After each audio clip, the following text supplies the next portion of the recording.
Okay, wonderful. So from the newsroom, we have made some calls out to Fayette County EMS. No reports of damage yet. Very fortunate. I'm also curious, as I mentioned, about flooding in that area, because I'll bet that's going to be a pretty big and escalating concern here over the next couple of hours. If you're just joining us here at the 5 o'clock hour, we have interrupted your normal programming on KXAN News this evening because a flash flood warning, a severe thunderstorm warning, and most importantly, a tornado warning are all in effect for central Fayette County. This storm, as I take you out to the broader view real quick, is not moving toward Austin. I know that might be a question on your mind if you're in the metro area. It's 90+ degrees with a lot of humidity in Austin. The atmosphere is ready to create some storms, and it may later tonight, but you can see how that storm is just sitting over Fayette County. Now, one thing that we are watching from this stationary storm is this little boundary right there. You see that little light green line that's pushing north of Bastrop through Elgin and into northeastern Travis County? That's the outflow boundary from this storm, and it may actually act to spark additional thunderstorms here in Austin or even in the Hill Country, especially later on this evening. In the meantime, the tornado warning continues for central Fayette County, so take these precautions that are on your screen now. Red next to green on the map, southwest of LaGrange, means there's a possible tornado. We need you to go to the interior-most room on the lowest level of your house, away from outside walls and away from any windows that could potentially become dangerous if wind blew them out or if a tree or nearby debris did the same. Cover yourself with pillows and blankets until the tornado warning is over.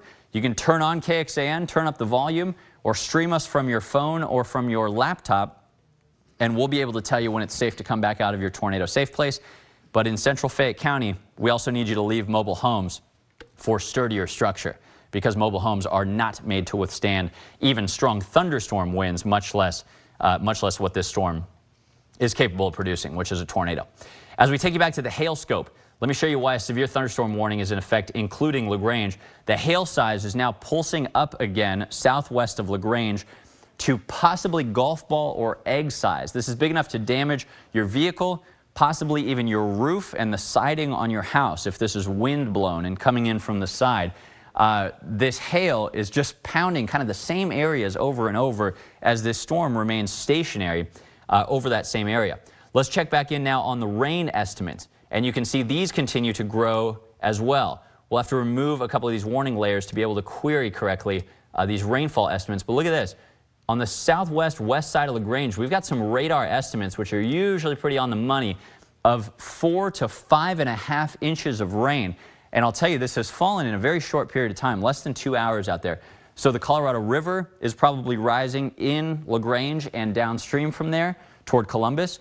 Any creeks that are in that area are rising, certainly, and dangerous. And any low water crossings, I know you guys have plenty out there in that area, those are likely going underwater. So we need you to remember, turn around, don't drown, as this flash flooding continues in Fayette County, possibly until 7:45 p.m. this evening. We'll take you back to the radar here, and I do want to check back in with our partners at the National Weather Service. Let me take you back to the radar, and you can look at how that storm is just sitting over this area.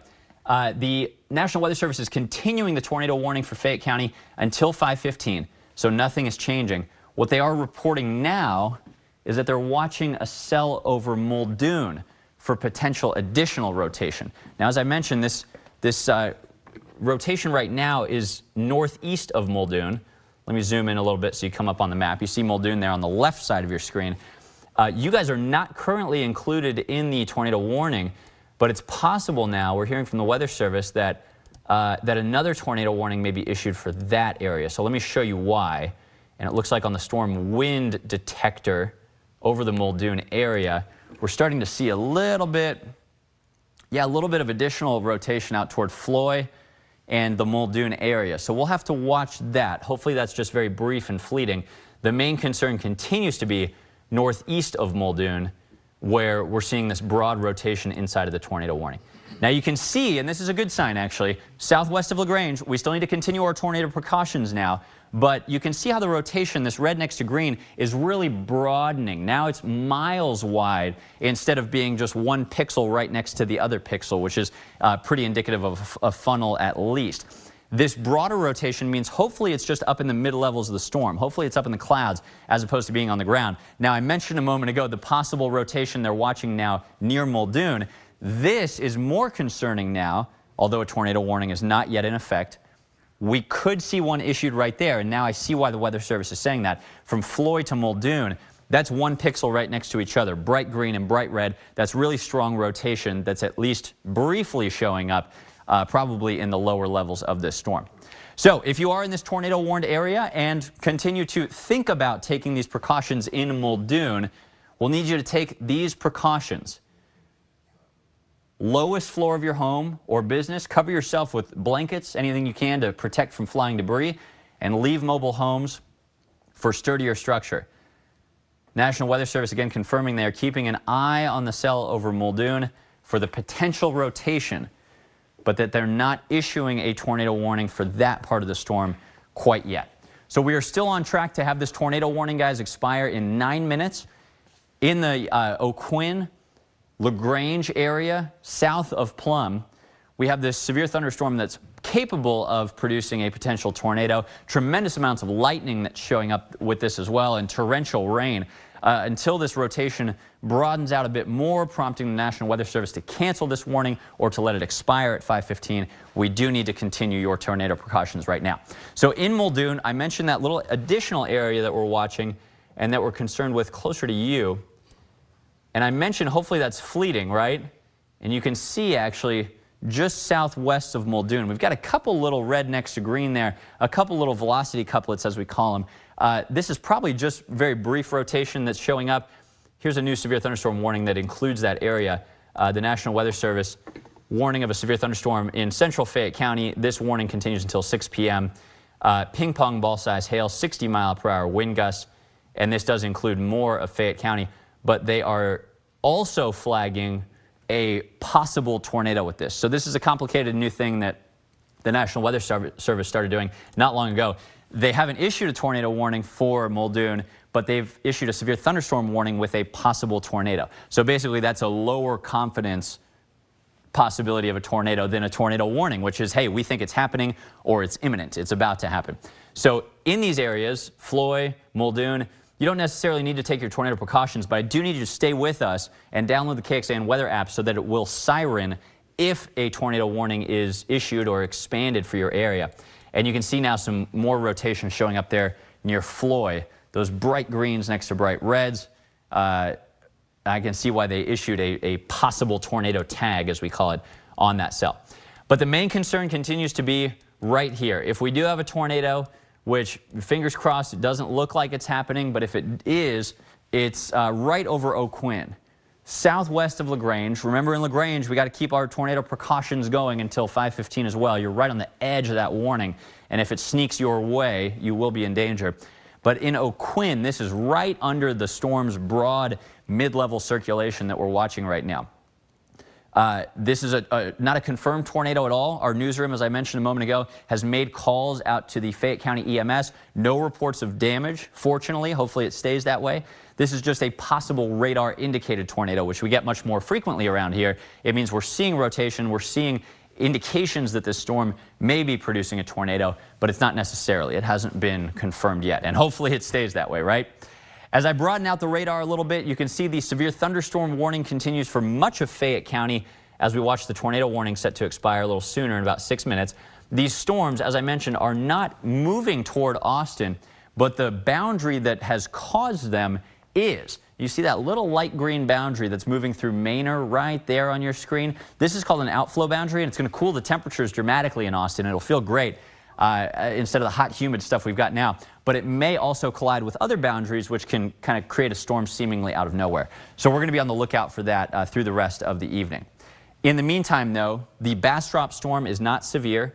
We are seeing some possible small hail, some dangerous lightning in Bastrop County, but this is not a severe storm and it's not a tornado-warned storm. The main concern continues to be right here in Fayette County. Can you guys actually punch me up on the lipstick camera here just for the last few minutes? What's hopefully the last few minutes of this tornado warning? Thank you guys for that. I just want to get our viewers the latest information from all my sources, including over here. Okay, good. Tornado warning in Fayette County will be allowed to expire at 5:15. So I'm actually probably going to let our viewers go back, guys, on the desk a few minutes before 5:15 because it looks like this potential tornado, as we mentioned, has been weakening. I do want to check one thing, though, which is the the LCRA rain totals in that area. This is the main concern, I think, going forward, as long as this rotation continues to die down, is the rain, the flooding threat. I mentioned those radar estimates up to 5 inches. Looks like we've got some ground confirmation of over 2 inches of rain in that area. So no doubt some flash flooding is possible there, but hopefully not seeing those 5-inch radar estimates materialize. Oh, good news, guys. Looks like the tornado warning is being canceled early. Repeat, the tornado warning for Fayette County is being canceled early now. So we should see this disappear off our maps any moment. Give me some confirmation, guys. Is that Lauren back there? If we will be ready to return you guys to the... Okay.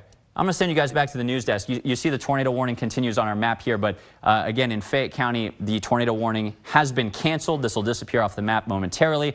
In LaGrange, O'Quinn, the threat of a potential tornado has decreased for the time being. You can come out of your tornado safe place right now. We appreciate you staying with us through the storm. We will let you know if another warning is issued. Jen? Our community has just been hit, and it hurts. It hurts. There have been more mass shootings this year in America than days. And tonight we're learning more about the attack at an outlet mall in Allen, Texas. That's near Dallas. 8 people were killed and 7 others were hurt on Saturday. Now, grieving families are opening up about those people who were killed. Among them, 27-year-old Aishwarya Tayakonda, a native of India who lived in the area and worked as an engineer, and 20-year-old Christian Lacour, a security guard at the outlet mall. Cho Kyu-sung, Kang Shin-young, and their 3-year-old son James were shot dead. The only surviving member of the family is the couple's oldest child, William, who just turned 6. Wiley ISD confirms 4th and 2nd grade students and sisters Daniela and Sofia Mendoza were also killed. Right now, their mother, Ilda, is in critical condition. Police identified the gunman as 33-year-old Mauricio Garcia. He was armed with a rifle and a pistol and had more guns and ammunition in his car. The massacre is being investigated as a case of racial or ethnically motivated violent extremism. Police are searching through social media posts Garcia interacted with that include neo-Nazi and white supremacist rhetoric. We're also learning Garcia joined the Army in June 2008, but was kicked out after 3 months for a physical or mental condition. He was terminated without completing initial entry training. This latest mass shooting has Democratic state lawmakers and gun safety advocates once again pushing for tighter gun restrictions. That's right. KXAN anchor Daniel Marin has that for us from Allen, plus some surprise visitors at the memorial to help with the healing. A growing memorial in Allen, a scene that's becoming routine for the country. We are trapped in a never-ending cycle of gun violence. And a familiar call from gun safety advocates at the Texas Capitol and what's becoming a routine for them. Texas is one big crime scene now, and our lawmakers are failing us. Over the weekend, Governor Greg Abbott said the state is working to address mental health challenges, something he has called the root cause of the anger and violence. Paying his respects at the outlet mall, North Texas resident Craig Kosher says he agrees with the governor. It's a health issue in that it's behavioral. You hit the favorite spot. Meanwhile, a group of 4-legged visitors with no political opinions offering pets and smiles at the memorial. These golden retrievers, part of the Lutheran Church Charity's Canine Response Team. So, what do you think of Miriam? Coordinator Bonnie Fear says at this point she and the dogs have been to too many of these, but she says she's happy to help, and she says people are happy to see them. It's just that thankfulness and that hope that we bring to people that we're here, and they're very, very grateful. And those dogs really did put a lot of smiles on a lot of faces out here. Now, as the work continues here on the memorial, police are once again allowing survivors of the shooting to retrieve their vehicles from the parking lot. They've been blocked off since the shooting on Saturday. Reporting in Allen, Daniel Marin, we'll send it back to you. And in the wake of the mass shooting at Robb Elementary in Uvalde last year, KXAN began a series of reports called Stop Mass Shootings to provide context and explore solutions surrounding gun violence. That included looking at social media tracking. The Allen shooter shared extremist beliefs, including rants against Jews, women, and racial minorities since September. While our research is focused more on school security, the message is still the same. Mental health official and lead trainer Frank Muniz of Katy ISD, which is near Houston, says tips from social media are crucial because there's typically a hint that someone's going to commit a violent act. He emphasizes the tips must be specific with a screenshot of the user profile so they can track down a potential suspect and even an IP address. Read more on this topic and dig into our Stop Mass Shootings report on KXAN.com. The termination of the COVID-era Title 42, which prevents people from entering the country on asylum, ends on Thursday. And just today, Governor Greg Abbott says he is deploying his own border force to hotspot areas where immigrants enter illegally to shore up any gaps. That's on top of the 1,500 troops President Biden is sending. House Republicans are planning a vote on their new immigration bill that includes hiring more than 20,000 Border Patrol agents and resuming construction on the border wall. Now, the president says the administration is ready for the influx of migrants this week, but our governor disagrees. President Biden is laying down a welcome mat to people across the entire world. All this comes after a driver plowed into a bus stop in Brownsville, killing 8 people, including migrants, outside of a community shelter. Investigators say the suspect, 34-year-old George Alvarez, has a lengthy rap sheet. They're still determining whether the act was intentional or not. Stay with us right here on KXAN. More news after this. An Austin teacher is facing multiple charges accused of having an inappropriate relationship with a student. The Austin police affidavit identifies 27-year-old David Holwin as a teacher at Texans KXAN Academy in East Austin. Court documents say Holwin and a 16-year-old student initially started texting in January of this year. Those documents say the messages were very sexual in nature, some where Holwin referenced giving the victim extra credit for sexual favors. He's facing charges of sexual assault of a child and improper relationship between educator and student, both second-degree felonies. Well, the tornado warning has expired as storms remain well east of Austin for the time being. We still have a severe thunderstorm warning for some dangerous hail in Fayette County until 6. A flash flood warning for flooded low water crossings and bridges until nearly 8 o'clock tonight. Remember, in these areas, turn around, don't drown. So when do your storms come? We've got your high-resolution forecast and the wettest week in months when we come back. First warning weather with Chief Meteorologist David Yeomans. 2.26 inches of rain and counting in Fayette County for you folks in LaGrange. You guys are enjoying rain-cooled air. It's 69 degrees and the same up the road in Giddings. Meantime, the rest of us feel like July. 90 in Austin, 95 out in Llano. You factor in the high humidity, which is very prevalent the past few days. It feels like 100 in the shade in San Marcos. Heat index values, as we call them, 96 in Austin and in Llano this evening. The severe thunderstorm continues out in Fayette County where torrential rain is falling, but the storm no longer rotating, still has a bit of a hail threat. Notice some storms are back building into Bastrop County, and the boundary that brought these, we call that an outflow boundary, is moving quietly into Travis and Williamson counties. This may spark some storms, especially as it may converge with a little developing area of rain in the western hill country later this evening. That is actually our main concern for additional severe weather through the rest of today. Notice this bright green color, that's not a threat of severe weather as diagnosed by the Storm Prediction Center, but this is a marginal 1 out of 5 threat through the hill country through the rest of the night. Kind of a complicated setup, as a typical May setup is across the state. If we look on the water vapor, let me zoom you in toward a little rotating storm system. This is storm number 1, helping to produce some additional rain in parts of the hill country tonight and again tomorrow and again on Wednesday. This one will provide some scattered, very heavy downpours over the next few days. Storm number 2, though, which is a broader multiple piece storm system, as you can see here, this one brings us even higher rainfall totals and a flash flood threat late this week into the coming weekend.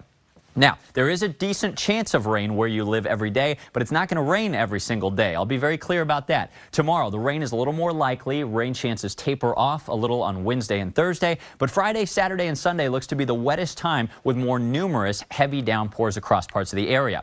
When you add this up, again, it's not a washout on most of these days of the next 7, but we could see 4 to 7 inches of rain in Austin and especially out in the Hill Country over the next week. These are the highest and most widespread rainfall totals that we have seen in a handful of months.